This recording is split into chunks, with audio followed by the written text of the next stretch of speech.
Up with KREM begins now. Sounders fans shook CenturyLink Field in Seattle literally this morning, what UW researchers found when they measured fans' excitement during the championship game. That's pretty cool. I like that. Okay, here's what we got outside right now as we kick off your Monday. We are starting with some fog this morning, but expecting the day to be generally dry ahead of some wet weather that could come our way tomorrow. And this morning we are taking a look to the past at terrifying study headlines and judge the research itself. Well, the Seattle Sounders are waking up as MLS champions. The Sounders defeated Toronto FC 3-1 at CenturyLink Field. After an intense but scoreless first half, the Sounders dominated Toronto in the second half to win their second MLS Cup. Well, congratulations to them. Yeah, that is big. Exciting game. Yeah.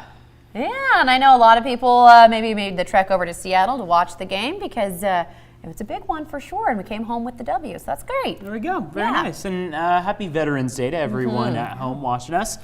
Pretty quiet day to start off the morning outside, right? Weather-wise. And it's been a little drizzly over the weekend. Yeah, Like that. Still really cold, I though. know, Yeah. it's cold out there. It was a little soggy over the weekend. Saturday and Sunday both kind of included a lot of clouds that didn't clear out all that much. It looks like today could follow suit just a bit, but generally we're going to have a mix. So we should have sun and clouds as the day goes on. Really depends on where you are, but we are at least starting the day with some fog development. Looks like what we saw in the Spokane and Coeur d'Alene area has actually improved over the last hour or so, but down toward the south of us, Walla Walla is seeing less than a mile of visibility. Same situation in Lewiston, and Tri-Cities at 4 miles. So the problems are closely related to about the southern third of Washington as far as fog goes, as opposed to north of us. Headlines for today and through the rest of the week in general. Air stagnation advisory back until tomorrow afternoon. Dry skies today, some patchy morning fog, and for your Tuesday, rain comes. Could see some snow up toward the northern mountains. Now for today, again, dry skies, no chance of precipitation in the afternoon today, but temperature is going to warm up only to the mid-40s. So 44, maybe 45 degrees. Notice that clouds are in every one of those symbols, meaning that we'll have a mix of the two throughout the day. Probably won't have any strong chance of just the sun being out completely, but just a mix of kind of filtered sunlight. Temperatures again warming up to the mid-40s, really all the way through this week, and wet weather tomorrow into the weekend. It is 5:30 now. Back to you guys. Evan, thank you. Well, in Spokane, a group of veterans continue to do service in the community through volunteering. Last weekend, the Disabled Veterans Sports Association planted more than 350 tulip bulbs. It's an annual tradition before Veterans Day at the VA Medical Center. Jules Helping Hands is in a standoff with the city of Spokane. Leaders chose the nonprofit to run a warming center. Now, authorities say someone vandalized the home of one of its owners. They say someone threw a rock through the window with a racist note wrapped around it. The board for Jules Helping Hands believe politics played a role in that attack. In a statement, leaders say they will not be intimidated and stand firm in compassion and kindness. Spokane parks are littered with fallen leaves this time of year, but the city finds a way to make good use of them. Spokane Parks and Recreation compost the leaves. They use the compost for future use in parks, turf fields, and gardens. They also bring pine needles to Manitou Park, and they use the needles as insulation to protect plants during the winter.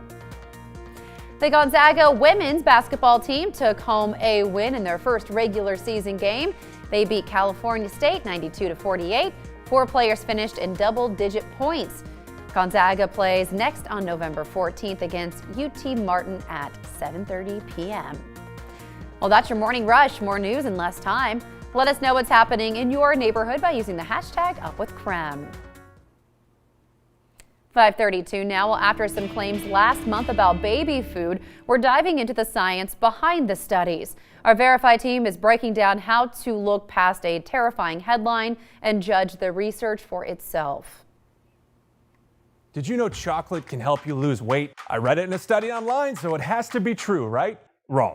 Chocolate with high cocoa content as a weight loss accelerator. This is a real study published in a real scientific journal. It appeared on talk shows, magazines, and newspapers, but look past the headline and look at the credibility of the study. Like Johannes Bohannon, the lead researcher. If you Google him, you realize his name is actually John. He's not a nutrition researcher, he's a journalist who has a PhD in biology. The Institute of Diet and Health that funded the study, well, that's just a website that the researchers created themselves. That's 3 obvious red flags with 2 easy Google searches. And that was actually the point. John and his team weren't faking information or trying to deceive you. They were testing to see just how far they could push bad research, because often readers don't dig deep enough before sharing something that catches their eye. In 2015, Bohannon himself wrote an article on this experiment pointing out the flawed methodology. They only tested 17 people. The test only lasted 3 weeks. The diets of the participants weren't controlled, and it was done right after Christmas and New Year's. That means they got like 20 people who just feasted and filled up on holiday food, then measured their weight loss for just 3 weeks. That leaves a lot of room for error. So how does bad research get into the mainstream and go viral online? John's team published a great press release. On paper, it was a peer-reviewed study from a reputable sounding group, and its headline was something everyone wanted to talk about. So it took off, but no one questioned whether the information was reliable. This bad study shows some serious flaws with how researchers, journalists, and even you look at studies. Before you share the latest, greatest scientific study, do a little digging. Check who led the research, who paid for the study, did they test enough people, and was it long enough? And remember, conclusions from studies aren't facts, they're theories drawn from the data, and those results can always change. With your Verify, I'm Jason Puckett. Thank you, Jason. And thanks for waking up with KREM this morning. It is time for your speed feed stories you'll see on social media. Happy birthday to one of the most famous streets in America. It's been 50 years since Sesame Street first aired in 1969. The Sesame Street's 50th anniversary celebration show aired on HBO Saturday, featuring celebrity guests like Whoopi Goldberg, Patti LaBelle, Norah Jones, Meghan Trainor, just to name a few. It looked back on the iconic visits from other recognizable faces as well. The Empire State Building was even lit up for green for the anniversary over the weekend.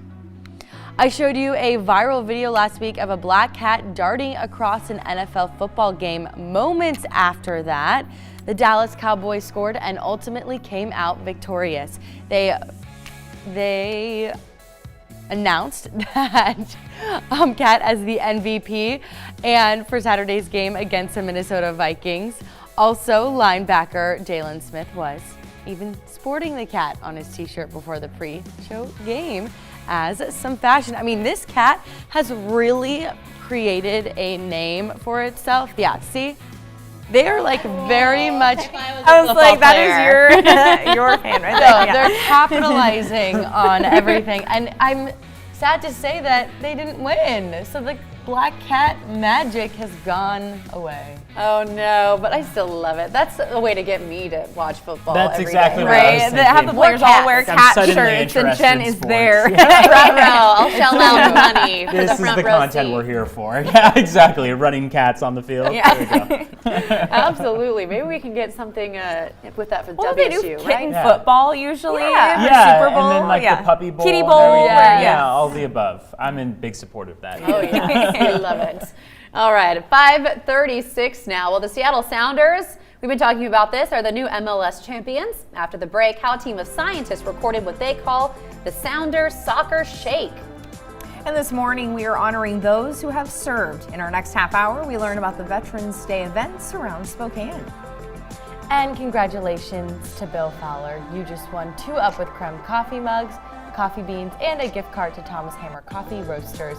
If you'd like to enter to win, you could do that by subscribing to our Up with KREM newsletter or on our Facebook page.